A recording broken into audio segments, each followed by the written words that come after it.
জামিয়াতুল কোরআন ওয়াস সুন্নাহ আশুলিয়া ঢাকা। আমি হযরতকে তার মূল্যবান বক্তব্য উপস্থাপন করার জন্য বিশেষভাবে অনুরোধ করছি।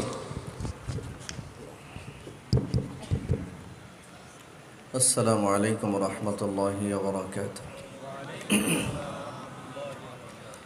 إن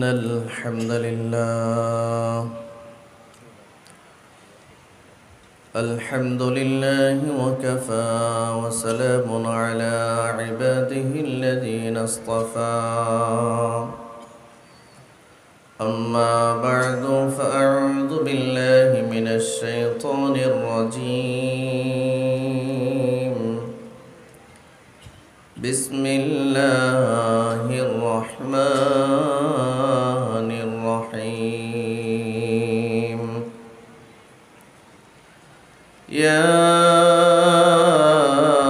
أيها الذين آمنوا اتقوا الله حق تقاته ولا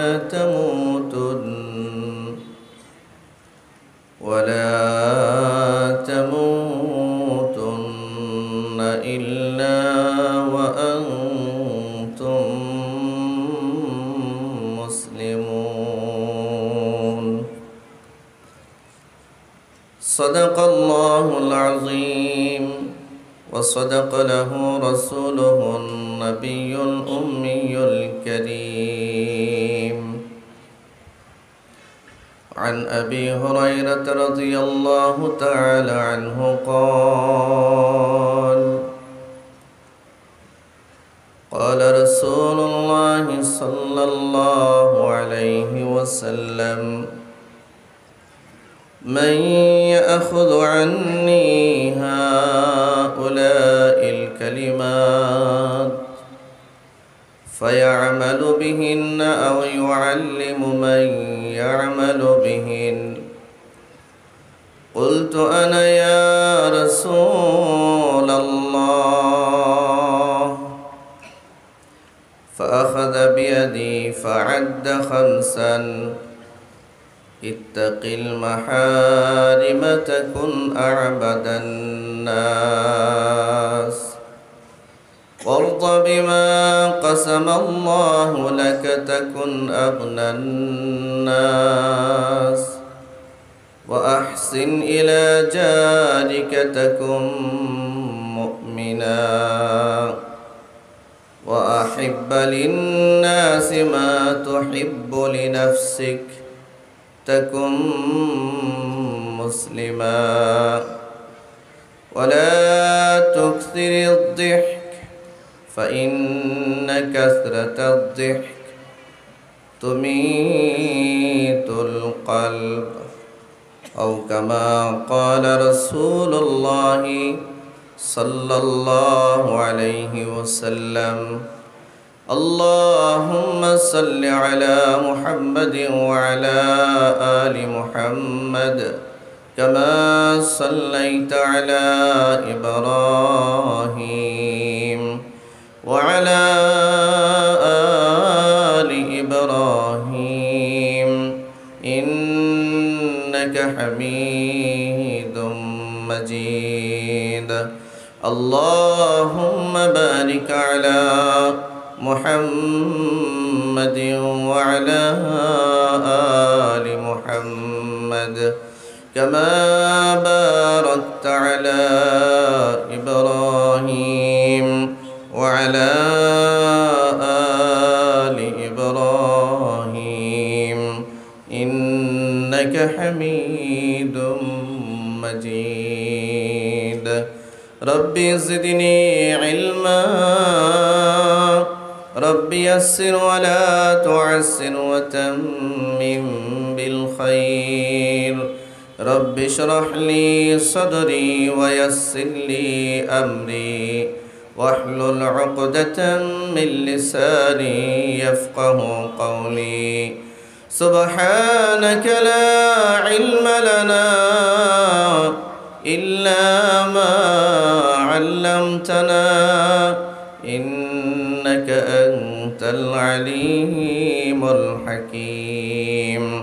وسبحانك لا فهم لنا إلا ما فهمتنا إنك أنت الجواد الكريم الحمد لله শেরপুর উপজেলা ওলামা পরিষদের উদ্যোগে আয়োজিত আজকের এই 13তম বার্ষিক ইসলামী মহাসম্মেলনের মোহতারাম সাহেব সদর সম্মানিত সভাপতি হজরতুল আল্লাহ হজরত মাওলানা এজাজউদ্দিন সাহেব ইমাম বাসস্ট্যান্ড কেন্দ্রীয় শাহী জামে মসজিদ শেরপুর বগুড়া, আজকের মাহফিলের প্রধান মেহমান আল্লামা মাহফুজুল হক সাহেব হুজুর উপস্থিত আছেন। অল্প কিছুক্ষণের মধ্যে আপনাদের সামনে উপস্থিত হবেন ইনশাআল্লাহ। আলোচনা করেছেন আন্তর্জাতিক খ্যাতিসম্পন্ন মুফাসসিরে কোরআন আল্লামা আব্দুল বাসিত খান দামাত বারকাতুহুল আলিয়া। আমি এই দুই মহিরুহ, এই দুই বিশিষ্ট ব্যক্তির মাঝখানে ছোট এক মানুষ, অল্প সময় আপনাদের সাথে কিছু মোজাকারা করার জন্য শেরপুর উপজেলা উলামা পরিষদের সম্মানিত ভাইয়েরা আমাকে সুযোগ করে দিয়েছেন। আসুন আমরা সকলেই আমাদের মালিকের দরবারে শুকরিয়া আদায় করছি যে মালিক আমাদেরকে সারা পৃথিবীর অশান্ত পরিবেশ থেকে মুক্ত করে এই জান্নাতি বাগানে ওলামাদের মজলিসে আমাদেরকে আসবার বসবার তৌফিক দান করেছেন। আমরা আল্লাহ তাআলার দরবারে শুকরিয়া আদায় করছি, সকলে পড়ছি আলহামদুলিল্লাহ। আপনারা নারাজ? আজকের মাহফিলের কারণে নারাজ? আলহামদুলিল্লাহর আওয়াজে তো ছোট করে দিলেন, একটু জোরে বলা যায় না? জোরে বলেন না আলহামদুলিল্লাহ। সবাই বলেন আলহামদুলিল্লাহ। সম্মানিত হাজিরিন, দীর্ঘ সময় বসে আপনারা বুজুর্গ উলামা হজরতদের তাকরীর শুনেছেন, আমার পরেও শুনবেন মূল কথাগুলো। আমি ছোট মানুষ হিসেবে আপনাদের সামনে দোয়া নেওয়ার জন্যই বসা।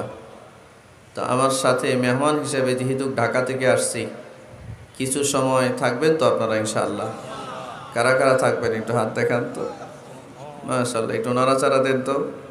দীর্ঘ সময় বসেছিলেন তো কিছুটা অলসতা থাকতে পারে, এদিকে মোতাবাজ্জ হন। আমি বেশি সময় পাবো না আমি জানি। আমার বন্ধু, আমার প্রিয় ভাই হজরত মাওলানা আব্দুর রহমান মোল্লা ভাই সহ ওলামা পরিষদের সকলকে অভিনন্দন জানাই যে আমার মতো এক অধমকে স্মরণ করবার জন্য আল্লাহ সকলকে উত্তম বিনিময় দান করুক। সম্মানিত হাজিরিন, বড়দের মাঝে ছোটদের কিছু কথা বলা ত্রুটি বিচ্ছুতি হতে পারে, ভুল ত্রুটি হতে পারে। যদি কারো নজরে এরকম কিছু পড়ে আমাকে জানাবেন, আমি সংশোধন করে নিব। আমি আসছি যেহেতু অল্প কিছু কথা বলার উদ্দেশ্যেই কোরআনুল কারীমের সূরা আলে ইমরানের 102 নম্বর আয়াত আপনাদের সামনে তেলাওয়াত করেছি এবং ইবনে মাজার বর্ণনায় একখানা হাদিস আপনাদের সামনে আমি তেলাওয়াত করেছি। এর আলোকেই কিছু কথা আপনাদের সামনে পেশ করতে চাই। বাংলাদেশের এক নাজুক পরিস্থিতির মধ্যে আমরা আছি। সারা দেশে আগুন জ্বলতেছে। আগুন জ্বলতেছে না, আমার মনে হচ্ছে আগুন জ্বালানো হচ্ছে, ঠিক না? কারণ এই দেশবাসীকে শান্তিতে দেওয়া হবে না, ইচ্ছে করে আগুন জ্বালাচ্ছে, সব দিকে আগুন জ্বলতেছে। জানি না রাষ্ট্রের ভবিষ্যৎ কি, আমাদের ভবিষ্যৎ কি। আল্লাহর কাছে নিরাপত্তা কামনা করি। সকল অপকৌশলকারীদের অপকৌশল থেকে যেন আল্লাহ রাষ্ট্রকে এবং রাষ্ট্রের বাসিন্দাদেরকে আল্লাহ হেফাজত করেন। সম্মানিত হাজিরিন, কোরআনে কারীমে আল্লাহ তাআলা ইরশাদ করছেন, বিসমিল্লাহির রহমানির রহিম,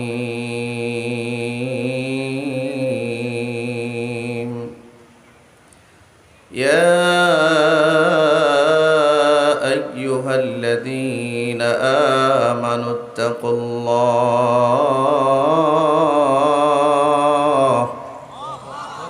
আল্লাহ তাআলা বলেন, ইয়া আইয়ুহাল্লাযীনা আমানু, হে ঈমানদারেরা, ইত্তাকুল্লাহ,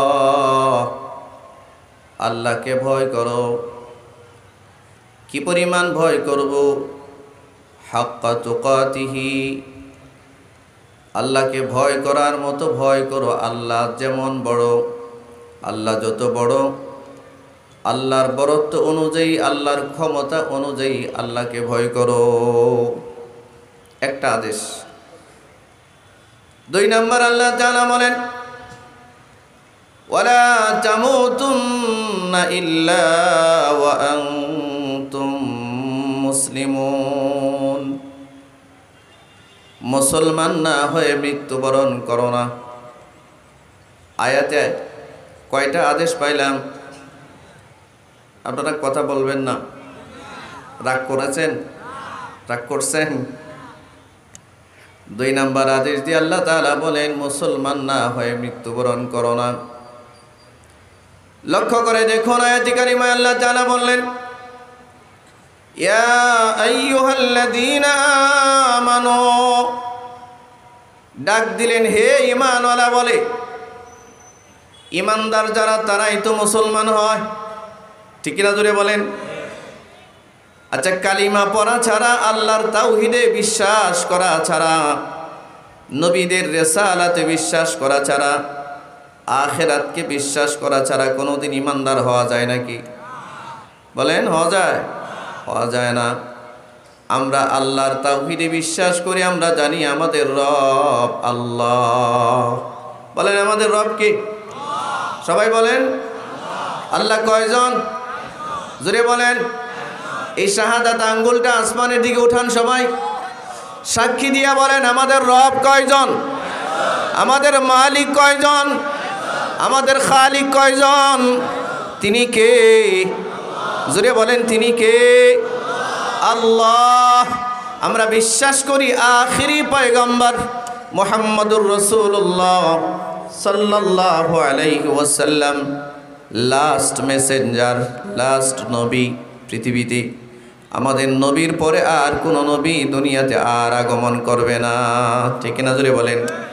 আমরা পরকালে বিশ্বাস করি, মরার পরে আরেকটা জীবন আছে যেটিকে আলমে বরজখ বলা হয়, ঠিক কিনা? জোরে বলেন। এই কারণে আমরা ঈমানদার, আমরা মুমিন। তো যারা ঈমানদার হয় তারাই মুসলমান হয়। এই ঈমানদারদেরকে আল্লাহ লক্ষ্য করে আবারও বললেন, এই আয়াতে 2টা নির্দেশ দিয়ে বললেন। 1 নম্বরে বললেন ইত্তাকুল্লাহ, আল্লাহরে ভয় করো, আল্লাহরে ভয় করো। সারা দুনিয়ার সমস্ত সমস্যার মূলে হচ্ছে আল্লাহকে, স্রষ্টাকে ভয় না করা, ঠিক কিনা? জোরে বলেন। মালিকরে ভয় করলে কোনো মানুষ অন্যায়, অনাচার, পাপাচার, অত্যাচার, জুলুমের সাথে একাত্মতা প্রকাশ করতে পারে না, ঠিক কিনা? আল্লাহকে ভয় করা। কিন্তু বর্তমান বিশ্বের মুসলমানদের দিকে তাকালে বোঝা যায়, যে পরিমাণ আল্লাহরে ভয় করে তার চেয়ে বেশি ভয় করে আমেরিকারে। ঠিক এর আওয়াজ আসতে দেন কেন? হ্যাঁ, জাজিরাতুল আরবের রাষ্ট্রপ্রধানদের দিকে তাকিয়ে দেখুন। মিশরের প্রেসিডেন্ট, সৌদি আরবের মোহাম্মদ বিন সালমান, জর্ডানের প্রেসিডেন্ট আব্দুল্লাহ, এরকম আরব বিশ্বের নেতাদের দিকে তাকিয়ে দেখুন, এরা আল্লাহরে যা ভয় করে তার চেয়ে বেশি ভয় আমেরিকারে করে। যদি আমেরিকারে ভয় না করত তাহলে ফিলিস্তিনের এই লক্ষাধিক মানুষ শাহাদাত বরণ করত না, ঠিক কিনা? জোরে বলেন, শহীদ হতো না। কারণ ওরা মনে করে আমেরিকা যদি আমাদের উপরে নাখুশ হয়ে যায়, ক্ষমতার মসনদ উল্টা পাল্টা হয়ে যাবে। আমাদের দেশেও একদল লোক মনে করে আমাদের ধুতি পরনেওয়ালা দাদা বাবুরা যদি আমাদের উপরে খুশি না হয়, ক্ষমতায় টিকা যাবে না। এটা মনে করে না? মনে করে যে দাদারা যদি আমাদের উপরে খুশি না হয় তাহলে ক্ষমতায় যাওয়াও যাবে না, ক্ষমতায় থাকাও যাবে না। এটা ওদের দৃঢ় বিশ্বাস আর আকীদা। এই জন্য আমাদের দেশের দেখবেন রাজনৈতিক নেতৃবৃন্দ নিজের সবচেয়ে বড় দামি ঈমানকে বিসর্জন দিয়ে হিন্দুদের মূর্তি পূজায় গিয়ে মন্দিরের ভেতরে মূর্তির প্রশংসা করা শুরু করে দিয়েছে, ঠিক কিনা? জোরে বলেন। তা আমাদের সমস্যা হচ্ছে আমরা শুধু আঙ্গুল ওঠাই এইদিকে, কিন্তু এইদিকে আর আঙ্গুল ওঠাই না। কারে কে দোষ দেয়? সব দলের নেতারাই তো গিয়া মূর্তি পূজায় অংশগ্রহণ করেছে, ঠিক কিনা জোরে বলেন? এটা কি নির্দিষ্ট কোনো দলের নেতারা গিয়েছে? সব দলের নেতারাই গিয়েছে। আপনারা যারা বড় বড় বক্তব্য দেন আপনারাও গিয়েছেন। সময়ে সময়ে এরকম ধোঁকা জনগণকে দিচ্ছেন আপনারা। মূলত এই দেশে ধর্ম ব্যবসায়ী আলেমরা নয়, ওরা ঠিক কিনা জোরে বলেন? যেই মানুষগুলো নিজের ইমানের হেফাজত করতে পারে না, আপনারা বলেন এরা রাষ্ট্রের হেফাজত কেমনে করবে? যারা নিজের ইমানেরই হেফাজত করতে পারে না, এরা রাষ্ট্রের হেফাজত করবে কিভাবে? আমাদের দেশের পতিত স্বৈরাচার, এই স্বৈরাচার বলেছিল যে মা দুর্গা গজে চড়ে এসে আমাদের দেশের ফসল নাকি ভালো করে দিছে। মনে আসেনি আপনাদের? মনে আছে না ভুলে গেছেন? মা দুর্গা নাকি ফসল ভালো করে।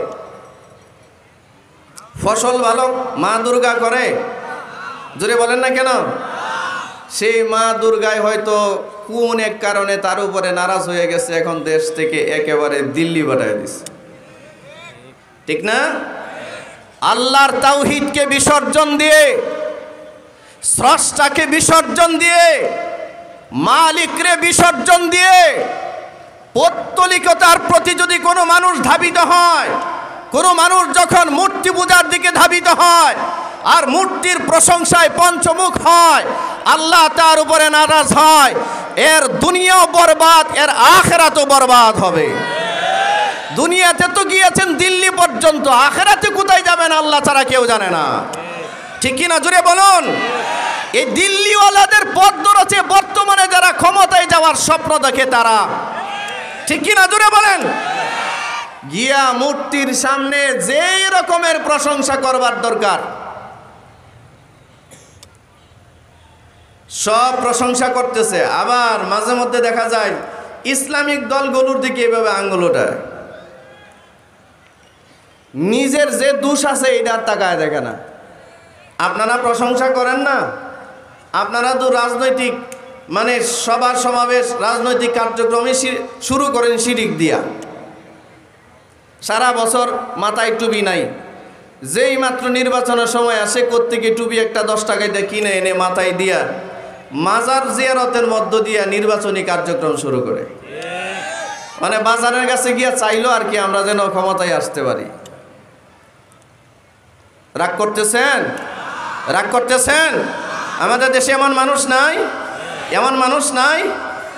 আপনি ক্ষমতায় যাবেন, ক্ষমতায় দেওয়ার মালিক কে? জোরে বলেন কে? আল্লাহ। এটা তো মানুষ মুসলমান ভুলে যাচ্ছে। এটা আমাদের দেশের ক্ষমতাবানরা মনে করে আমাদেরকে আমেরিকায় ক্ষমতায় বসাবে, দাদা বাবুরা ক্ষমতায় বসাবে। এ কারণে আমেরিকারে আর দাদা বাবুরে এমন ভয় করে, এতটুক ভয় আল্লাহরেও করে না।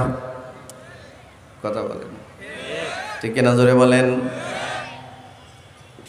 এই যে আমাদের দেশের নেতাগুলো, এই জ্ঞান পাপীরা যারা মন্দিরে গিয়া, মন্দিরে পূজায় গিয়া অংশগ্রহণ করে, রোজা আর পূজাকে এক করেছে, যারা বিভিন্নভাবে মন্দিরে গিয়া আপনার মূর্তি পূজায় অংশগ্রহণ করেছে, প্রসাদ খেয়েছে, সেখানে গিয়ে তাদের সাথে অভিনন্দন আর শুভেচ্ছা জানিয়েছে, এই জ্ঞান পাপীরা নিজেরাও জানে এটা সুস্পষ্ট একটা শিরিক, এটা তারাও জানে। তারপরেও কেন করেছে? ক্ষমতার লোভে ধরেছে, ঠিক কিনা জোরে বলেন? কিসে ধরেছে? ক্ষমতার লোভ, ক্ষমতার চেয়ারের লোভে ধরেছে। এই জন্য নিজের ঈমানকে বিসর্জন দিয়েছে। মনে রাখবেন, পৃথিবীর 1.25 লক্ষ নবী রাসূল যারাই পৃথিবীতে এসেছেন, প্রত্যেকজন নবী মূর্তির বিরুদ্ধে অবস্থান নিয়েছেন। মূর্তি পূজা সুস্পষ্ট একটা শিরক। এই শিরকের সাথে মৌন সমর্থন যারা জানায় ওরাও মুশরিক হয়ে যায়, ঠিক কিনা জোরে বলেন? অভিনন্দন আর শুভেচ্ছা তো বহুত দূরের কথা, মৌন সমর্থনও যারা জানায়, এই শিরকের প্রতি যদি ঘৃণা প্রকাশ না করে, মূর্তি পূজার বিরুদ্ধে যদি তার অবস্থান পরিষ্কার না করে, সেও কিন্তু এক ধরনের মুশরিক হয়ে যায়, মুশরিক হয়ে যায়। দুঃখজনক ব্যাপার, আমাদের দেশের নেতারা ক্ষমতার কারণে দাদা বাবুদেরকে খুশি করতে গিয়া পারে না, নিজেরা মূর্তি পূজা শুরু করে। কি এমন নেতা আছে না যে মূর্তির সামনে গিয়ে এইভাবে প্রণাম করছে? আপনারা দেখেন নাই? মূর্তির সামনে গিয়ে এইভাবে প্রণাম করা আর মূর্তিকে তার ত্রাণকর্তা মনে করা, এটা কি তাদের সাথে একাত্মতা ঘোষণা নয়? তাহলে এই একাত্মতা ঘোষণা যারা করে এরা কি মুশরিক হয় না? যে কথা বলেন না কেন ভাই, রাগ করতেছেন? এরা কি মুশরিক হয় না? আল্লাহ এই মুশরিকদের, এই নব্য মুশরিকদের থেকে আমাদেরকে হেফাজত করুন। এই নব্য মুশরিকদের থেকে আল্লাহ, এই ৫৬,০০০ বর্গ মাইলের মুসলমানদের ঈমান আমলকে আল্লাহ হেফাজত করুন। এরা মানুষকে বিভ্রান্তির পথে দিকে নিয়ে যাচ্ছে। যারা নেতৃত্বের আসনে বসে মূর্তি পূজায় অংশগ্রহণ করে, হ্যাঁ, রাষ্ট্রের অ্যাডমিনিস্ট্রেশনের পাওয়ারে যদি আপনি থাকেন, আপনার দায়িত্ব হচ্ছে যারা মূর্তি পূজা করে, যারা মূর্তি পূজায় বিশ্বাস করে, এরা তো সুস্পষ্ট মুশরিক আর কাফের। এই কাফেররা তারা তাদের ধর্মীয় আচরণ সম্পন্ন করবে, আপনি তাদের নিরাপত্তা নিশ্চিত করবেন। আপনি সেখানে গিয়া অভিনন্দন জানাবেন না, শুভেচ্ছা জানাবেন না, আর রোজা আর পূজাকে এক করবেন না।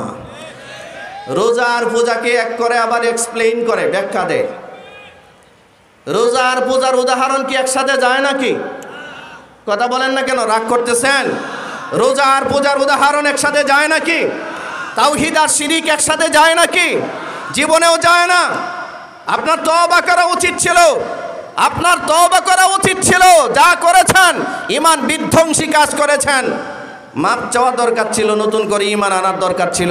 আপনি আপনার বক্তব্য নিয়ে আবার এক্সপ্লেইন করেন, এক্সপ্লেইন করবার দুঃসাহস দেখাবেন না। মনে করবেন না বাংলাদেশের সব মানুষ মূর্খ হয়ে গেছে, দেশের আলেম ওলামারা মরে গেছে, এটা মনে করেন না। তো অবস্থা দৃষ্টি মনে হয় এরা আল্লাহরে ভয় করা বাদ দিয়া দাদাদেরকে বেশি ভয় করে, আমেরিকারে বেশি ভয় করে। ঠিক কিনা জুড়ে বলেন?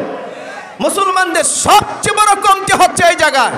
আজকে আমরা আমাদের মালিকের ভয় বাদ দিয়া আমরা ভয় করা শুরু করছি বেঈমান আর কাফেরদেরকে। ঠিক কিনা? মুসলমান ভাইয়েরা আমার, আল্লাহকে সর্ব অবস্থায় ভয় করা, সর্ব অবস্থায়। কারণ আল্লাহ যা জানেন পৃথিবীর কোনো ইন্টেলিজেন্স তা জানে না।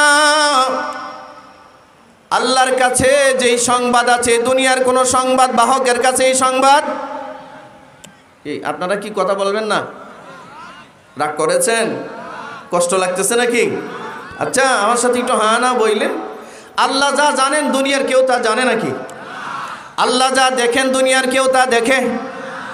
আল্লাহ যা করতে পারেন দুনিয়ার কেউ তা করতে পারে না। এটাই হলো বাস্তবতা, এটা ইউনিভার্সাল ট্রুথ।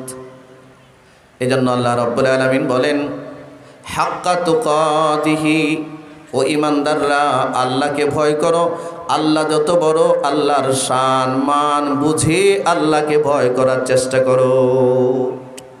সাহাবায়ে কেরাম ভীত সন্ত্রস্ত হয়ে গেলেন, ইয়া রাসূলুল্লাহ, আল্লাহকে ভয় করার কথা সর্বক্ষণ আল্লাহ বলেছেন, আমরা তো সব জায়গায় আল্লাহরে ভয় করতে পারি না। আমাদের জীবনে কিছু পাপ হয়ে যায়, মাঝে মাঝে আমরা আল্লাহকে ভুলে যাই। আমরা কি সব সময় আল্লাহরে মনে রাখতে পারি? কথা বলে না আপনারা। আমরা সবাই মনে রাখতে পারি? সর্বক্ষণ যারা আল্লাহরে স্মরণে রাখতে পারে এরা তো গুনাহ করে না। ঠিক কি না? জোরে বলেন। গুনার ধারে কাছেও যেতে পারে না। সাহাবায়ে কেরাম ভীত সন্ত্রস্ত হয়ে গেলেন, আল্লাহর নবীর কাছে গিয়া বললেন, ইয়া রাসূলুল্লাহ, ইয়া হাবিবাল্লাহ, আমরা তো সর্বক্ষণ আল্লাহকে ভয় করতে পারি না, আমাদের তো কমতি আছে। ভীত সন্ত্রস্ত হয়ে গেলেন। আল্লাহ রসুল ব্যাখ্যা করে জানায় দিলেন, হাক্কা তুকাতিহি মানে ইত্তাকুল্লাহ, ইত্তাকুল্লাহ মাস্তাতাতুম, বান্দার সাধ্য অনুযায়ী আল্লাহকে সর্বোচ্চ ভয় করবি। সর্বোচ্চ ভয় করবে আল্লাহকে। পৃথিবীর কোনো ক্ষমতা দরকার নয়, পৃথিবীর কোনো বাহিনীকে নয়, পারমাণবিক বোমাকে নয়। মুসলমানদের হৃদয়ে ভয় থাকবে একমাত্র আল্লাহ। ঠিক কিনা জোরে বলুন। আমাদের হৃদয়ে ভয় থাকবে কার? আল্লাহ।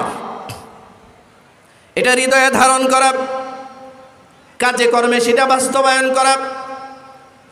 এ কারণে 2 নম্বর আদেশ দিয়ে আল্লাহ তাআলা বলেন, ওয়ালা তামুতুন্না ইল্লা ওয়া আনতুম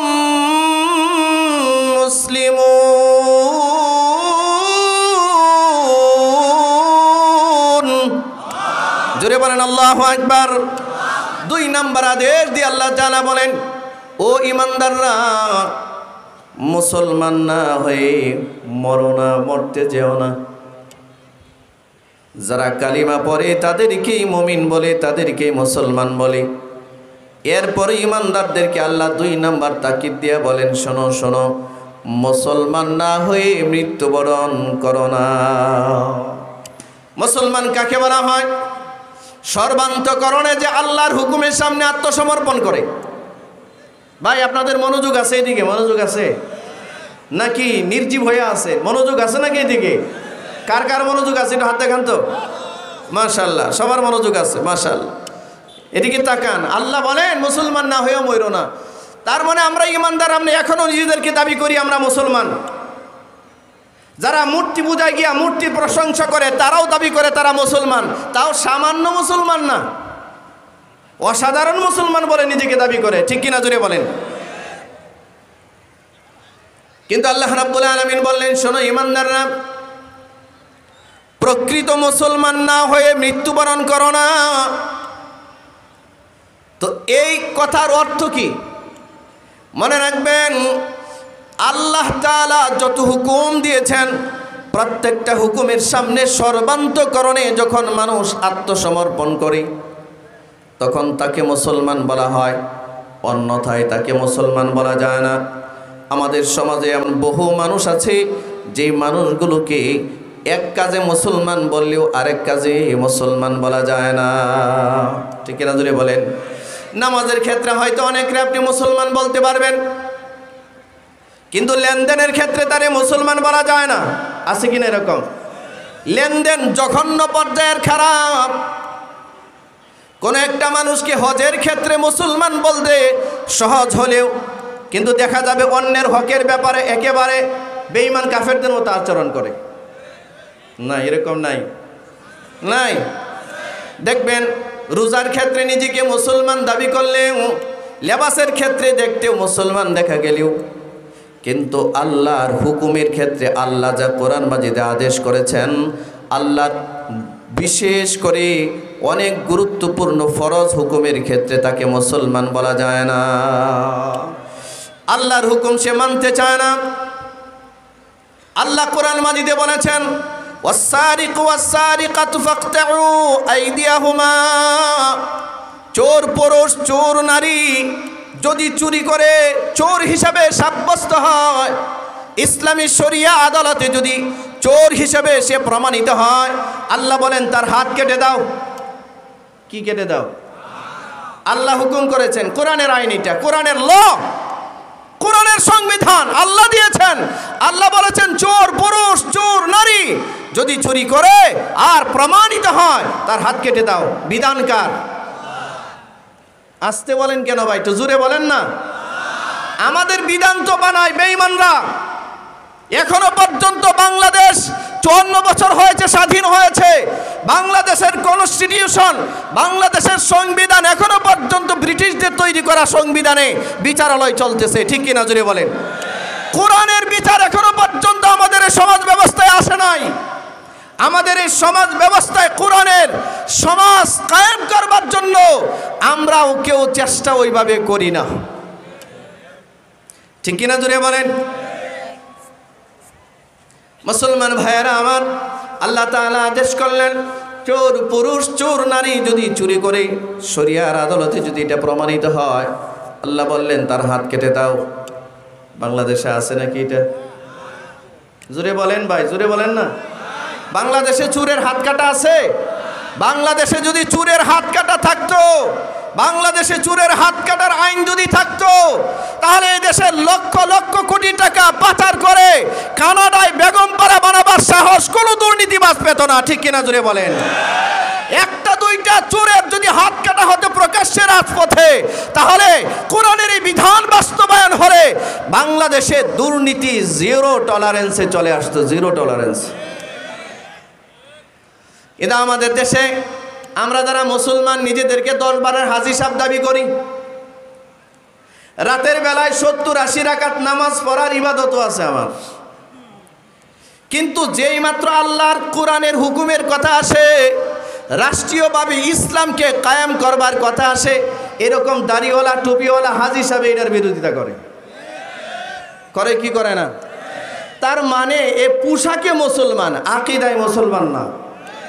আল্লাহর হুকুমের ক্ষেত্রে বেঈমান, আল্লাহর সংবিধানের ক্ষেত্রে সে বেঈমান, কুফরি করে।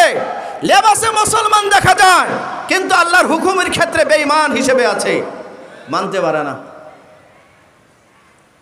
গণতন্ত্রের কুফরি মতবাদের রাজনীতি করে, সেকুলারিজমের রাজনীতি করে, ধর্মনিরপেক্ষতাবাদের রাজনীতি করে, আবার মাইক হাতে নিয়ে আমাদেরকে সবক শোনায়, কথা বলে না।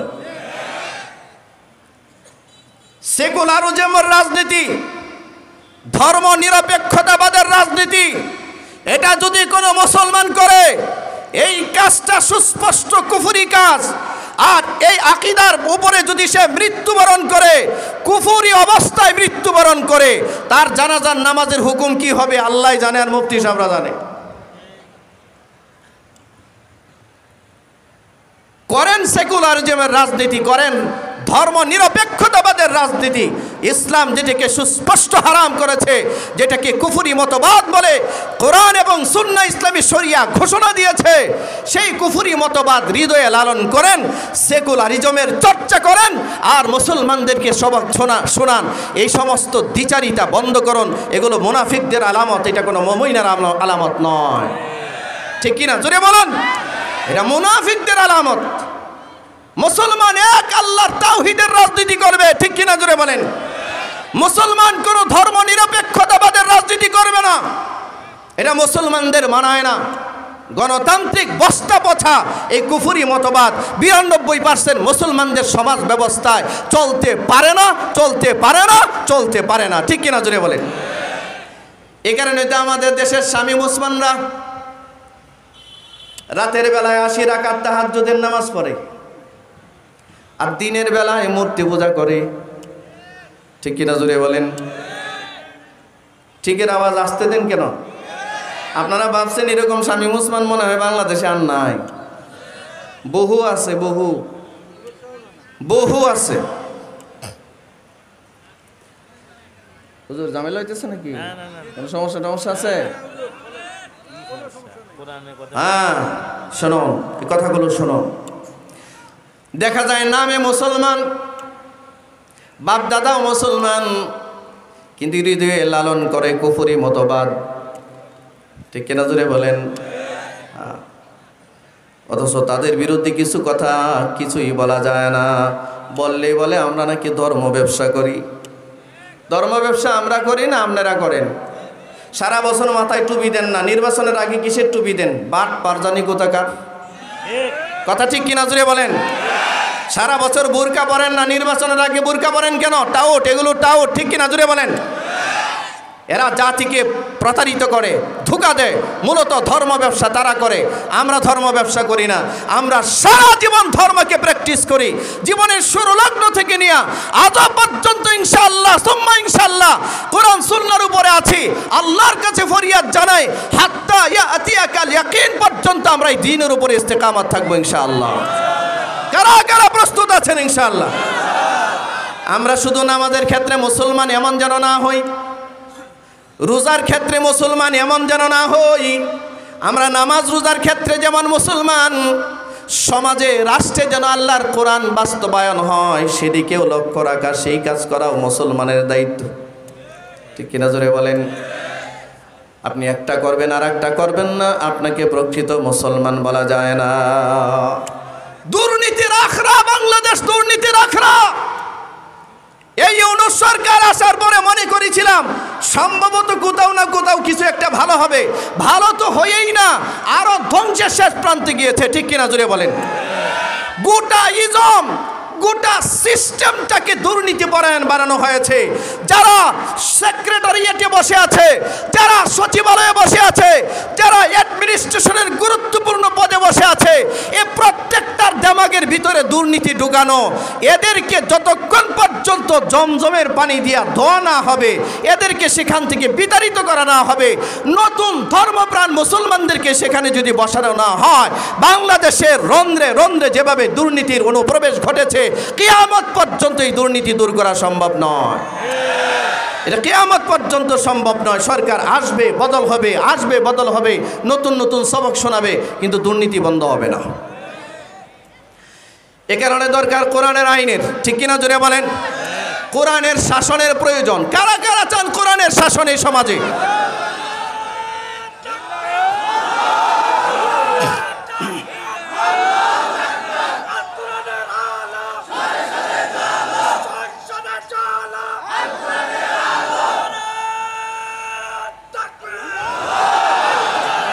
মনে রাখবেন, 54 বছর হয়েছে বাংলাদেশ স্বাধীনতা অর্জন করেছে। 54 বছর বয়সে বাংলাদেশ, এই বাংলাদেশে কোনো ইসলামী রাষ্ট্র কায়েম হয় নাই। অথচ 92% মুসলমানের রাষ্ট্র এটা। মাত্র 8% ডিসবিলিভার্স, আনবিলিভার্স, কাফেররা বসবাস করে।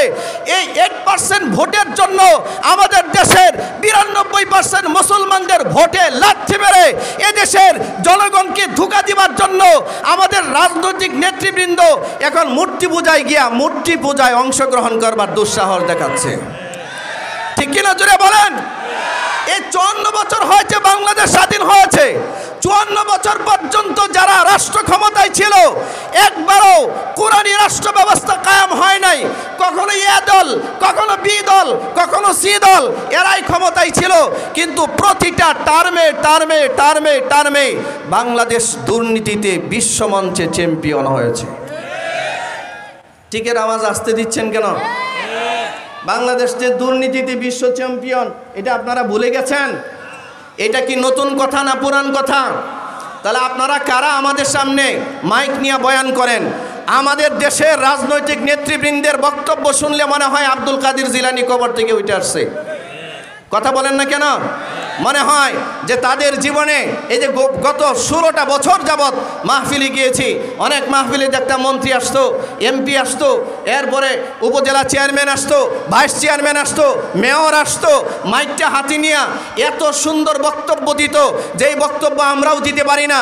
মানে মাঝে মাঝে চিন্তা করতাম, আল্লাহ, এরা এত সুন্দর বক্তব্য দেয়, তাহলে আমাদের দেশের এই কোটি কোটি টাকা চুরি করে কারা? আপনাদের কাছে কি মনে হয়? এই সাইডে আমরা যারা আছি, আমরা সবাই এই দেশের মাল চুরি করে শেষ করে দিছি। আমাদের কি কানাডায় বেগমপাড়া আছে, আমেরিকায় বাড়ি আছে? হুজুর আপনাদের কারো আছে নাকি? এটার স্বপ্নও তো দেখি না আমরা, কল্পনাও তো করি না আমরা। যারা জনগণের টাকা চুরি করে, এরাই মাইক হাতে নিয়ে জনগণকে সবক শোনায়। এদেরকে আরো অভিনন্দন নয়, শুভেচ্ছা নয়, এদেরকে এখন জুতা পেটা করার সময় এসেছে। ঠিক কিনা জোরে বলুন? এই সমস্ত চোর ডাকাতদের শাসন আর আমরা মানতে চাই না বাংলাদেশে। এই সমস্ত দুর্নীতিবাদদের সাথে আর আমরা চলতে চাই না।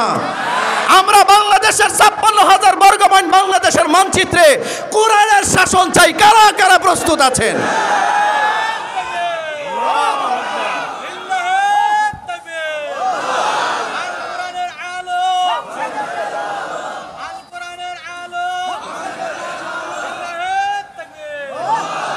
শুনুন, অনেকে মনে করবেন হয়তো কালকে বলবেন যে এখানে রাজনৈতিক বক্তব্য হয়েছে।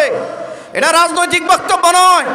54 বছর পর্যন্ত বাংলাদেশকে আপনারা দুর্নীতিতে বিশ্ব চ্যাম্পিয়ন বানিয়েছেন। একটা বারের জন্য কোরআনওয়ালাদেরকে একটু ক্ষমতার মসনদে বসান, একটা বারের জন্য। 5টা বছরের জন্য কোরআনওয়ালাদেরকে ক্ষমতার মসনদে বসান। 5টা বছর একটু দেখেন 54 বছর পর্যন্ত তো দেখেছেন এদেশের চোরদেরকে দেখেছেন, ম্যাক্সিমাম চোরদেরকে দেখেছেন। 5টা বছর একটু কোরআনের শাসনটা হোক না দেশে, এটা একটু দেখেন না তাকায় কি হয়। আমরা কি পারবো?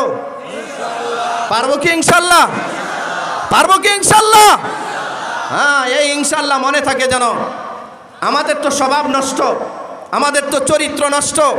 আমরা তো নির্বাচনের আগে 1 প্যাকেট আকিস বিড়ি, একটা লাল চা, এইটা দিলেই সারাক্ষণ রাস্তায় ঘোরাই, আর অমুক ভাইয়ের চরিত্র ফুলের মতো পবিত্র বলে আমরা নিজেরা সাক্ষ্য দিই। আমরা নিজেরাও জানি যার চরিত্র ফুলের মতো বলতেছি, এর মতো টেন্ডারবাজ, এর মতো চাঁদাবাজ, এর মতো সন্ত্রাস, এর মতো চরিত্রহীন এই সমাজে আর দ্বিতীয়টা নাই, ঠিক কিনা? অথচ আমরা এদেরকে সনদ দিচ্ছি এরা নাকি ফুলের মতো পবিত্র। এই মিথ্যা কথা বলার জন্য আল্লাহর দরবারে পাকড়াওয়ের সম্মুখীন হতে হবে। মুসলমান ভাইয়েরা আমার, সারা জীবন যারা ইসলামকে প্র্যাকটিস করে, সারা জীবন কোরআন সুন্নাহর আইনগুলো যারা প্র্যাকটিস করে, মরার সময় মরণ হয়ে যায় মুসলমানের মরণ। আর যারা শুধু নামাজ রোজার ক্ষেত্রে ইসলামকে প্র্যাকটিস করে, আল্লাহর কোরআনকে, আল্লাহর আইনগুলোকে মন থেকে মেনে নেয় না, এদের মরণ মুসলমানের মরণ হয় না। ভারতবর্ষের এক মহিরুহ ছিল আল্লামা আবুল হাসান আলী নদভী রাহিমাহুল্লাহ। আল্লাহু আকবার বলেন। 1999 সালের 31শে ডিসেম্বর শুক্রবার দিনে জুমার আগে খাদেম সাহেব গেছে হুজুরে গোসল করাইছে। হুজুর গোসল করছেন। হুজুরের অভ্যাস ছিল প্রত্যেক জুমার নামাজের আগে অথবা ফজরের পরে সূরা কাহফ তিলাওয়াত করতেন। হাদিসের মধ্যে আসছে শুক্রবারে ফজরের পর থেকে নিয়ে কেউ যদি সূরা কাহফ তিলাওয়াত করে, পরবর্তী শুক্রবার পর্যন্ত 70,000 ফেরেশতা তার নিরাপত্তার দায়িত্বে নিয়োজিত থাকে, তার মাগফিরাত কামনা করতে থাকে। তো আল্লাহর বান্দা সারা জীবন ইসলামের জন্য চেষ্টা করেছেন, সারা বিশ্বময় ইসলামের খেদমত করেছেন, শুধু নামাজ রোজার প্র্যাকটিস করেন নাই, এই জমিনের মধ্যে কোরআনী বিধান কায়েম করবার সর্বাত্মক সংগ্রাম করেছেন। আল্লামা আবুল হাসান আলী নদভী রাহিমাহুল্লাহ রাহমাতান ওয়াসিআ। সবাই বলেন আমিন। মুসলমান ভাইয়ারা আমার, আল্লাহর বান্দা জুমার নামাজের আগে খাদেম সাহেব সুন্দর করে গোসল করাইছেন, সামনে কোরআন মাজিদ নিয়ে দিয়েছেন, কোরআন তেলাওয়াত করবেন সূরা কাহফ। কিন্তু না, ওই দিন কোরআন মাজিদ উল্টাইছে, শুরুতেই সূরা ইয়াসিন বেশি উঠছে, পড়তেছে ইন্নামা তুনজিরু মান ইত্তাবাআ যিকরা ওয়া খাশিয়ার রহমান বিল গায়ব ফাবাশশিরহু বিমাগফিরাতিন ওয়া আজরিন কারীম।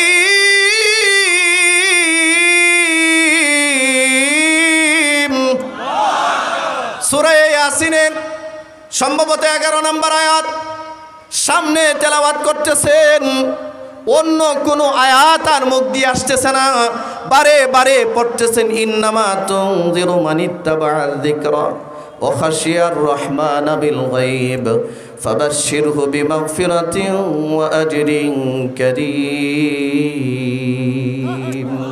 বারবার পড়তেছেন ইন্নামা তুনজিরু মান ইত্তাবাআ যিকরা। আল্লাহ তার নবীকে লক্ষ্য করে বললেন, ও নবী, আপনি তো কেবল, এই কোরআন তো কেবল তাদেরকে সতর্ক করে, এই কোরআন তো কেবল তাদেরকে সতর্ক করে যারা কোরআনের অনুসরণ করে। মানিত্তাবা যিকরা, এখানে যিকরুন শব্দের অর্থ হচ্ছে কোরআন। যারা কোরআনের অনুসরণ করে, যারা কোরআনের হুকুম আহকামের অনুসরণ করে, কোরআনের বিধান চোরের হাত কাটো, কোরআনের বিধান জিনাকারীকে বেত্রাঘাত করো, কোরআনের বিধান কোনো বিবাহিত পুরুষ বিবাহিত নারী যদি জিনা আর ব্যভিচারে লিপ্ত হয়, বুক পর্যন্ত মাটিতে গেড়ে পাথর মেরে তাকে হত্যা করো। এটা কার বিধান? কোরআন মাজিদে আল্লাহ বলেছেন। কে বলেছেন? জোরে বলেন না কেন, কে বলেছেন? যদি কেউ মদ পান করে তাকে বেত্রাঘাত করো, কোরআনের বিধান। কিন্তু এটা কি আছে? এটা কি আছে? কোরআনের এই সংবিধানের আলাপটাই আমাদের দেশের হাজারো হাজি সাহেবদের সামনে বলে কি, হুজুর এটা বাদ দেন, তো এটা বাদ দেন, রাজনীতি আলাপ সালাপ করেন না, এটা বুঝি রাজনীতিক আলাপ। তাহলে এই হাজি সাহেবরে আপনি কি বলবেন? এরে হজের ক্ষেত্রে হাজি বলবেন, কিন্তু কোরআনের বিধান মানার ক্ষেত্রে সে এখনো মুসলমান হতে পারে নাই। আরে ভাই, কথা কি বুঝতেছেন? কোরআনের 100% বিধান মানার ক্ষেত্রে সে আত্মসমর্পণকারী হয় নাই। আর আল্লাহ কোরআন মাজিদে বলেন, ইন্নামা তুনজিরু মান ইত্তাবাআয যিকর। কোরআন তো কেবল, আপনি তো সতর্ক করবেন কেবল তাদেরকে যারা কোরআনের অনুসরণ করে, কোরআনের অনুসরণ 100%। ওয়াখাশিয়ার রহমান বিল গায়ব, আল্লাহকে না দেখে যারা ভয় করে, এই দুই শ্রেণীর মানুষকে আপনি কেবল সতর্ক করতে পারবেন, তারাই আপনার কথা ঈমান আনবে। আল্লাহু আকবার বলেন। যারা কোরআনের অনুসরণ করে, যারা আল্লাহর অস্তিত্বে বিশ্বাস করে না দেখেই, আল্লাহ বলেন, ও নবী, আপনি তো শুধু এই দুই শ্রেণীর মানুষকেই আপনি আপনার আলোচনা শোনাতে পারবেন। আর তারাই এই কোরআনকে যারা অনুসরণ করে, আল্লাহকে না দেখে বিশ্বাস করে, এরাই কেবল আপনার কথা মানবে, আর কেউ আপনার কথা মানবে না। আর যারা আল্লাহর কথা মানে, ফাবাশশিরহু বিমাগফিরা। আল্লাহু আকবার। আল্লাহ তাআলা বলেন, এদেরকে আপনি সুসংবাদ দেন আল্লাহর ক্ষমার, ওয়া আজরিন কারীম, এবং সম্মানিত মেহমানদারির, সম্মানিত আজরের, সবচেয়ে বড় প্রতিদানের সুসংবাদ আপনি তাদেরকে দেন। সুবহানাল্লাহ বলেন, সুবহানাল্লাহ। মুসলমান ভাইয়েরা আমার, এই জন্য দেখা যায় আমরা নামাজে মুসলমান, অনেক সময় নিজের আকীদায় মুসলমান হতে পারি না। এ কারণে আমি আপনাদের সামনে ইবনে মাজার একখানা হাদিস পড়েছি। হাদিসে আল্লাহর নবী বলেন, এই হাদিসের তর্জমাটা একটু আপনাদের সামনে বললেই বোঝা যাবে কাকে মূলত মুসলমান বলা হয়, কিভাবে মুসলমান হওয়া যায়। আল্লাহ রাসূল সাল্লাল্লাহু আলাইহি ওয়াসাল্লাম বলেন, হযরত আবু হুরায়রা থেকে হাদিস বর্ণিত, তিনি বলেন, আন আবি হুরায়রা রাদিয়াল্লাহু তাআলা আনহু قال, হযরত আবু হুরায়রা বর্ণনা করেন। আপনাদের মনোযোগ আছে নাকি? এদিকে মনোযোগ আছে? এদিক সেদিক তাকানোর দরকার নাই। হুজুর আসবে আর আমি খালি নামবো, কোনো সমস্যা নাই। হুজুর আসতে দেরি, আমার নামতে দেরি হবে না, সমস্যা নাই। এদিকে একটু মনোযোগ হন, মনোযোগ দেন। খারাপ লাগতেছে আপনাদের? আল্লাহ রাব্বুল আলামিন তার নবীর মাধ্যমে আমাদেরকে জানালেন। আল্লাহ তাআলা বলেন, আল্লাহর নবী বলেন, হযরত আবু হুরায়রা বর্ণনা করছেন, একদিন আল্লাহর নবী আমাদের সামনে আসলেন, সবার সামনে আসলেন। আমরা মসজিদে নববীর মধ্যে বসা, আল্লাহ রাসূল আমাদের সামনে এসে আমাদেরকে লক্ষ্য করে বিশেষ একটা আহ্বান জানালেন। রাসূল বললেন, মাইয়াখুযু আন্নী হাউলাইল কালিমাত। নবীজি বললেন, ও আমার সাহাবীরা, আমি এখন এমন কয়েকটা কথা বলবো, কিছু বাক্য উচ্চারণ করব, আসো কি তোমরা কেউ এই কথাগুলো আমার থেকে গ্রহণ করবে? ফায়ামালু বিহিন্না, যে কথাগুলোর উপরে তুমি নিজে আমল করবে। আও ইউআল্লিমু মান ইয়ামালু বিহিন্না, অথবা যারা আমল করবে তাদেরকে শিখিয়ে দিবে, এমন কেউ আসো নাকি? হযরত আবু হুরায়রা বললেন, কুলতু আনা ইয়া রাসূলুল্লাহ, বললেন, হুজুর আমি হাজির, আমি উপস্থিত, আমি আপনার কাছ থেকে এই কথাগুলো শুনবো, নিজেও আমল করব, যারা আমল করে তাদেরকে শিখিয়ে দিব। আল্লাহু আকবার বলেন। হাত উঠাইছে কে? আপনারা কি কথা বুঝতেছেন? হাত উঠাইছে কে? হযরত আবু হুরায়রা, সর্বাধিক হাদিস বর্ণনাকারী সাহাবী। তা আল্লাহ রাসূল সাল্লাল্লাহু আলাইহি ওয়াসাল্লাম আবু হুরায়রার হাতটাকে ধরলেন, ফাআখাযা বিয়াদি, এই যে এইভাবে হুজুরের হাতটা আমি ধরলাম, হুজুর বিয়াদবি নেন না, এই যেভাবে হাতটা ধরলেন, ফাআখাযা বিয়াদি, হযরত আবু হুরায়রার হাতটা নবীজি ধরলেন, ফাআদ্দা খামসান, আর 5টা বিষয় গনে গনে হযরত আবু হুরায়রাকে আল্লাহর নবী শিখাইয়া দিলেন। কয়টা বিষয়? ডান হাতটা উঠান, সবাই উঠান ডান হাত। কয়টা বিষয় শিখালেন? জোরে বলেন, কয়টা বিষয় শিখালেন? হাত নামান। 1 নাম্বার, আল্লাহ রসুল বললেন ইত্তাকিল মাহারিমা তাকুন আবাদান নাস। এ আবু হুরায়রা, সত্যিকারে যদি তুমি দুনিয়াতে বড় ইবাদত গুজার হতে চাও তো আল্লাহ যা হারাম করেছেন তা ছেড়ে দাও। আল্লাহু আকবার বলতে ইচ্ছে করলো। আল্লাহ যা হারাম করেছে তা ছেড়ে দাও। আল্লাহ যা হারাম করেছে তা ছেড়ে দাও। রসুল বললেন এই কথা হযরত আবু হুরায়রাকে। আল্লাহ যা হারাম ঘোষণা করেছেন তা ছেড়ে দাও। আমাদের সমাজে দেখবেন কিছু মানুষ নামাজ পড়ে কিন্তু হারাম ছাড়ে না, ঠিক কিনা জোরে বলেন? একদিকে নামাজও পড়ে, আরেকদিকে সুদের ব্যবসাও করে। কথা বলেন আরে খালি সুদের ব্যবসা নয়, বাংলাদেশের বহু মসজিদের সভাপতি এলাকার জঘন্য সুদখোর, বহু মাদ্রাসার সম্মানিত কেশিয়ার এলাকার জঘন্য ঘুষখোর, ঠিক কিনা জোরে বলেন? দেখা যায় সমাজের মধ্যে সুদের চর্চা করতেছে, আর এই মানুষগুলো একেবারে মসজিদের প্রথম কাতারে চলে যাচ্ছে। কিয়ামতের আলামত এগুলো, কিয়ামতের আলামত। সম্মানিত ভাইয়েরা আমার সময় কমের জন্য জরুরি বলতে হচ্ছে।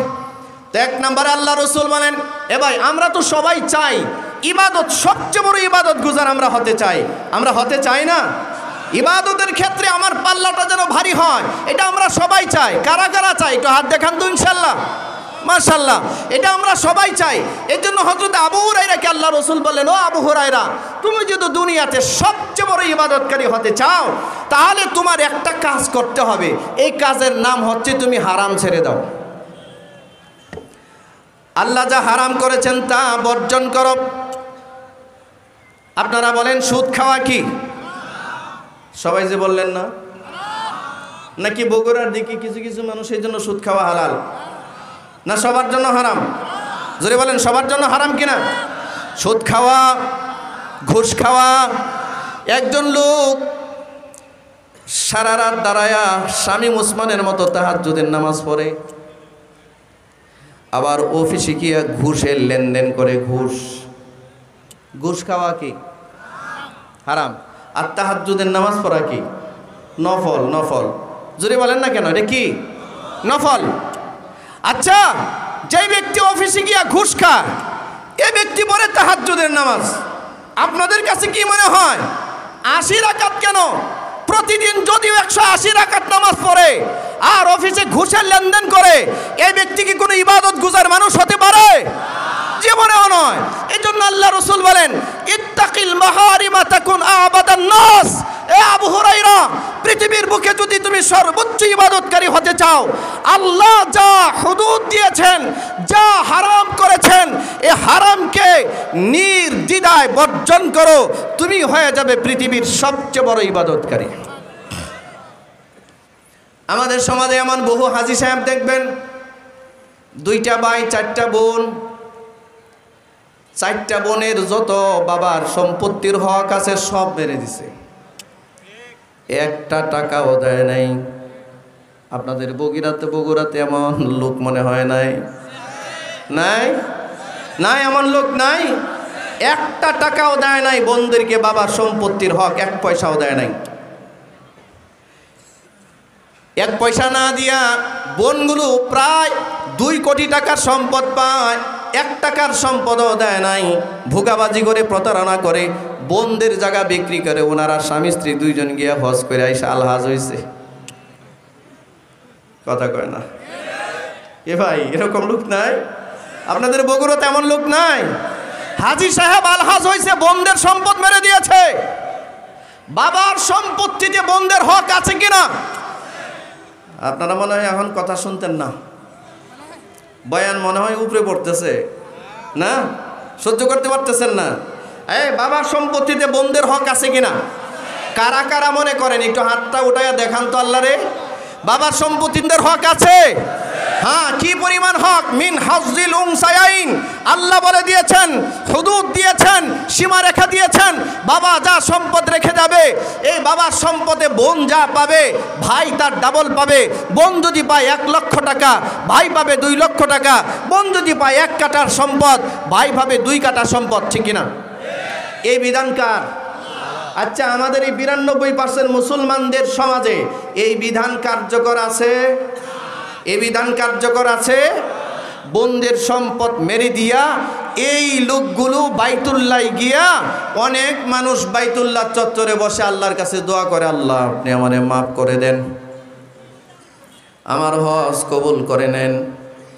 আর বোনগুলো বাংলাদেশে যায় নামাজের মুসল্লায় পড়ে আল্লাহকে বলে, আল্লাহ আমার বাবার হক থেকে যারা বঞ্চিত করলো, আপনি তাকে আপনার রহমত থেকে বঞ্চিত করে দেন। আচ্ছা, আপনারা ফতোয়া দেন, দোয়া কোনটা কবুল হবে? দোয়া কোনটা কবুল হবে? আপনারা যে এখন কথা বলেন না, ঘটনা কি ভাই? রোগীর সংখ্যা বেশি মনে হয়। হ্যাঁ, রোগীর সংখ্যা বেশি। কি বলেন? চতুর্দিক থেকে এই রোগ আমাদেরকে গ্রেফতার করেছে। এই জন্য আপনারা বলুন, হজ করা ফরজ বিধান, নামাজ পড়া ফরজ বিধান, যাকাত দেওয়া ফরজ বিধান, রমজান মাসের রোজা রাখা ফরজ বিধান। ঠিক তদ্রুপ বাবার সম্পত্তিতে বোনদের হক আদায় করা, এটাও তো ফরজ বিধান। তো আপনি তো এই ফরজটা বাদ দিয়া আপনি তো অন্য কাজ করতেছেন। আপনি দান সৎকা করেন, এই জায়গায় সেই জায়গায় দান সৎকা করেন, অথচ বোনদের হক দেন না। আপনি হারামের সাথে লিপ্ত হয়ে আছেন, আপনাকে তো ইবাদতকারী বলা যায় না। এ কারণে আল্লাহ রাসূল সাল্লাল্লাহু আলাইহি ওয়াসাল্লাম আবু হুরায়রাকে বলেন, ও আবু হুরায়রা,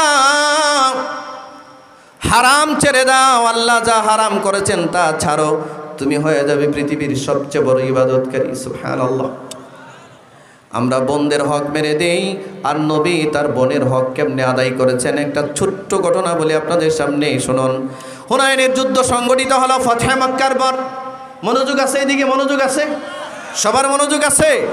মক্কা বিজয়ের পরে একটা যুদ্ধ সংগঠিত হয়েছিল, যেই যুদ্ধের চিফ অফ কমান্ডার ছিলেন স্বয়ং মুহাম্মদুর রাসূলুল্লাহ সাল্লাল্লাহু আলাইহি ওয়াসাল্লাম। 12,000 সাহাবী নবীর সাথে ছিলেন ওই যুদ্ধে। আর অপর পক্ষে তায়েফ থেকে নবীকে হত্যা করবার জন্য, সাহাবায়ে কেরামদেরকে মারবার জন্য 30,000 সশস্ত্র সন্ত্রাসী একটা গোষ্ঠী এসেছিল নবীকে হত্যা করার জন্য। হুনাইনের ময়দানে মোকাবিলা হয়েছে, বিশাল যুদ্ধ। মুসলমানদেরকে আল্লাহ তাআলা বিজয় দান করেছেন। আল্লাহু আকবার বলেন। মুসলমানদের যত যুদ্ধ সংগঠিত হয়েছিল, হুনাইনের যুদ্ধের মতো এত গনিমতের মাল কোন যুদ্ধে মুসলমানদের হস্তগত হয় নাই। 4,000 যুদ্ধবন্দী মুসলমানদের হাতে। 4,000 কয় হাজার? 4,000 যুদ্ধবন্দী, অসংখ্য গনিমতের মাল। এই যুদ্ধবন্দী মানুষদের ভিতরে কিছু পুরুষ, কিছু নারী। যুদ্ধ শেষে যখন গনিমতের মাল একত্রিত করা হয়েছে, সাহাবায়ে কেরাম যখন যুদ্ধবন্দীদেরকে আটকালেন, এর মধ্যে কিছু মহিলা আছে, কিছু পুরুষ আছে। মহিলাদের ভিতর থেকে একজন মহিলা চিৎকার করে সাহাবায়ে কেরামদেরকে বলছেন, ও মুহাম্মাদের সাথীরা, তোমরা একটু মুহাম্মদুর রাসূলুল্লাহর কাছে যাও, গিয়া বলো আমি একটু তার সাথে সাক্ষাৎ করতে চাই। সাহাবীরা বলেন, আপনি তায়েফ থেকে আসছেন নবীর বিরুদ্ধে যুদ্ধ করার জন্য, আপনার মতো একটা অপরাধীকে আমরা কেন নবীর সাথে সাক্ষাৎ করাবো? এই মহিলা ডাক দিয়া বলে, না, আমি যদিও বা তার বিরুদ্ধে যুদ্ধ করতে আসছি, কিন্তু তার সাথে আমার একটা আত্মীয়তার বন্ধন আছে। মুহাম্মাদের সাথে আমার একটা আত্মীয়তার বন্ধন আছে। যাও মুহাম্মাদের কাছে গিয়া বলো আমি একটু তার মুলাকাত চাই। সাহাবায়ে কেরাম নবীর কাছে গিয়া বলেন, ইয়া রাসূলুল্লাহ, যুদ্ধবন্দী মহিলাদের ভিতরে এক মহিলা চিৎকার করে বলছে তার সাথে নাকি আপনার এক আত্মীয়তার বন্ধন আছে। তিনি দাবি করছেন তিনি নাকি আপনার বোন হয়, আপনি নাকি তার ভাই হন। হুজুর, আমরা তো জানি আপনার জন্মের আগে আপনার বাবা মারা গেছেন, জন্মের 6 বছর পরে আপনার মা মারা গেছেন, আপনার তো কোনো ভাই বোন নাই, কিন্তু এই মহিলা দাবি করছে তিনি নাকি আপনার বোন হয়। আল্লাহর নবী বললেন, ঠিক আছে, মহিলাকে নিয়ে আসো। সাহাবায়ে কেরাম এই মহিলাকে নবীজির কামরায় নিয়ে গেলেন। আল্লাহর রাসূল যেখানে বিশ্রাম নিচ্ছিলেন ওই তাঁবুর মধ্যে নিয়ে গেলেন। আল্লাহর নবী একবার মহিলার দিকে তাকালেন, মহিলার দিকে তাকায় বললেন, মান আনতি, কে আপনি?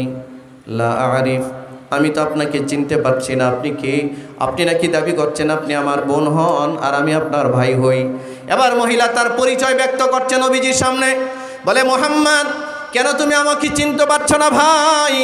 আমার নাম সায়মা, আমার মার নাম হালিমাতুস সাদিয়া, আমার বাড়ি তায়েব। ছোট্টবেলায় তুমি আমাদের বাড়িতে থেকেছো, আমার এই কোলে তোমাকে জীবনে বহুবার আমি নিয়েছি। আমি তোমার কপালে, তোমার নাকে, তোমার ঠোঁটে, তোমার গালে আমার দেওয়া হাজার হাজার তোমার দাগ আছে।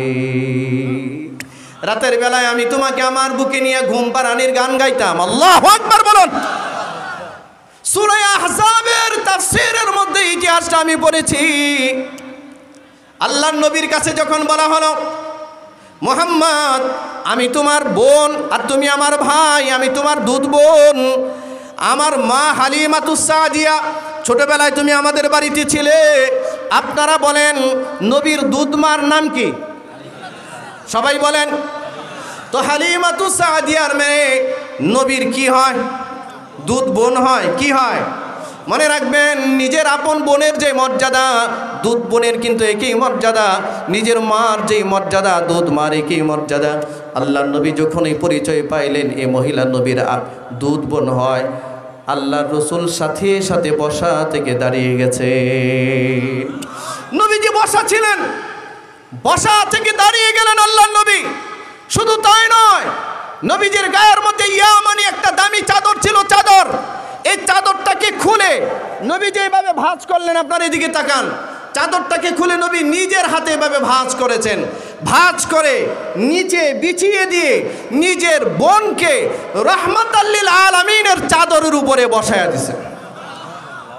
অথচ মহিলা যুদ্ধ অপরাধী, নবীর বিরুদ্ধে যুদ্ধ করতে এসেছেন। সেই তায়েফের কাফেরদের সাথে একাত্মতা ঘোষণা করে রসুলের বিরুদ্ধে আসছে যুদ্ধ করার জন্য। আল্লাহ রসুল সাল্লাল্লাহু আলাইহি ওয়াসাল্লাম মহিলার সামনে, সায়মার সামনে একেবারে আদব নিয়ে বসে গেলেন। হাল ফুরসি জিজ্ঞাসা করলেন, মার কথা জিজ্ঞাসা করলেন, বাবার কথা জিজ্ঞাসা করলেন, ভাই আব্দুল্লাহর কথা জিজ্ঞাসা করলেন। হাল ফুরসি জিজ্ঞাসা করে মার কথা মনে করে অনেক কান্নাকাটি করলেন। আল্লাহ রসুল সাল্লাল্লাহু আলাইহি ওয়াসাল্লাম এবার সায়মাকে বলছি, আপনি যেমনি হোক যুদ্ধের ময়দানে চলে আসছেন, বলেন আমি এই মুহূর্তে আপনার জন্য কি করতে পারি? সুবহানাল্লাহ, সুবহানাল্লাহ। সায়মা বলেন, ভাই আমি তো যুদ্ধ অপরাধী, আমি বন্দী এখন তোমাদের কাছে, আমি চাই মুক্তি, আমারে মুক্ত করে দাও, আমি সসম্মানে ফেরত যেতে চাই তায়েফে। ভাই এদিকে তাকান, এদিকে তাকান, হুজুর চলে আসছেন, হুজুর এখন বয়ান করবেন, এদিকে তাকান, আমার সময় নাই। আমার প্রিয় ভাইয়ারা, আমার হযরতে রাসূলুল্লাহ সাল্লাল্লাহু আলাইহি ওয়াসাল্লাম সাহাবায়ে কেরামদেরকে বললেন, ঠিক আছে, দুইটা উট আনলেন। উট এনে সাহাবায়ে কেরামদেরকে দায়িত্ব দিয়ে বললেন, আমার বোনকে সসম্মানে ইজ্জত দিয়া তায়েফে নিজের বাড়িতে পৌঁছিয়ে দাও। সুবহানাল্লাহ বলতে ইচ্ছে করলো না? মনোযোগ হারিয়ে ফেলছেন, মনোযোগ। শুধু তাই নয়, আল্লাহর নবী নিজের কামরায় গেলেন। নিজের কাছে কিছু দিনার ছিল, দিরহাম ছিল, কিছু খাদ্যদ্রব্য ছিল। এই খাদ্যদ্রব্যগুলো নিজের বোনকে হাদিয়া দিয়া বলেন, বোন আমার, যুদ্ধের ময়দানে আপনার সাথে আমার দেখা, আমার কাছে এর চেয়ে বেশি আর কিছু নয় আপনাকে হাদিয়া দেওয়ার মতো। আপনি আমার এই সামান্য ছোট্ট হাদিয়াটা আপনি গ্রহণ করুন। এ ভাই, 1 মিনিট, বার্তা শেষ। নবীজি যুদ্ধের ময়দানে চরম দুশ্মন জেনেও বোনকে ক্ষমা করে হাদিয়া দিয়া বিদায় করে, আর আমরা নিজের আপন বোনের সবটুকুন হক মেরে দেই, অথচ নিজেকে পরিচয় দেই আমি একজন মুসলমান। কথাটা কি বুঝাইতে পারছি? নিজেকে পরিচয় দিই, এটা দুর্ভাগ্যজনক। আল্লাহ আমাদেরকে রক্ষা করুন। সবাই বলেন লিল্লাহে তাকবীর, নারায়ে তাকবীর। আল্লামা মাহফুজুল হক সাহেব হুজুরের আগমন। আলহামদুলিল্লাহ, হুজুর চলে আসছেন। হুজুর আপনাদের সামনে একদম দিল খাস আলোচনা করবেন। আচ্ছা আচ্ছা, দিয়ে দিচ্ছি হুজুর, তাহলে একটু বসে। হুজুর চলে আসছেন। আমরা তো হুজুরের ছাত্র, আমরা তো হুজুরের ছাত্রের সমান। এই সমস্ত মুরব্বীরা আমাদের মাথার উপরে আছেন। আল্লাহ ওনাদের হায়াতকে আল্লাহ তাআলা দীর্ঘ করে দিন, নেক এবং সুস্থ হায়াত দান করুন। সবাই বলেন আমিন। নবীজি হাদিসের মধ্যে কয়টা কথা বললেন? 5টা কথা বললেন। তা আমি একটা কথা মাত্র বললাম, ইত্তাকিল মাহারিমা তাকুন আবাদান নাস, হারাম ছাড়ো তুমি হয়ে যাবে বড় ইবাদতকারী। বাকি 4টা রয়ে গেল, কোনোদিন দেখা সাক্ষাৎ হলে বলবো ইনশাআল্লাহ। আল্লাহ আমাদেরকে দ্বীনের তরে কবুল করেন, সবাই বলো না আমিন। এখন সবাই একটু হাত উঠান তো, উঁচা করেন, নাড়াচাড়া দেন। আমার কথায় রাগ করেছেন? কিছু শক্ত কথা বলেছি, মাফ করে দিন।